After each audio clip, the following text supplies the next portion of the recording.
Un hommage national a été rendu cet après-midi à Nice à Éric Comines, tué lors d'un contrôle routier à Mougins.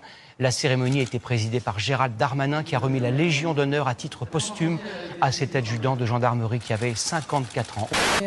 Un moment difficile où toute la gendarmerie est en deuil et où les préfectures, les élus, les communes se manifestent leur soutien avec un moment, une minute de silence. C'est dans l'ensemble des casernes de la gendarmerie. Il a été observé dans de très nombreuses gendarmeries, comme sur ces images à Maison-Alfort, près de Paris. Levée de drapeau matinal dans ce centre de l'armée.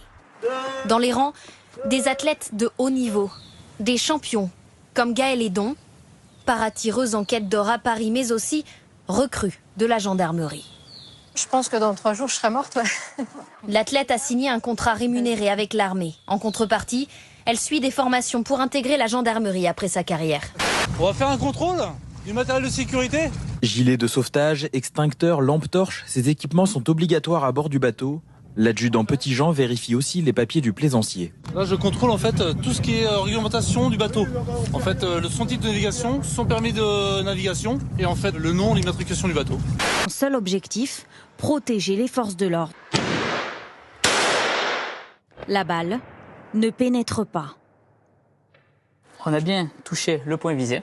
Ce qu'on peut observer déjà dans un premier temps, c'est que la déformation à l'arrière du casque, elle est très légère. On sait déjà que, a priori, le résultat va être conforme. Ce sera un simple rappel à l'ordre pour ce bateau de fêtard. C'est interdit la musique. La musique en mer, dans le cockpit, il n'y a pas de problème. Faites bien attention, il n'y a aucun problème. Voilà, profitez de la journée. So sorry, I'm not single.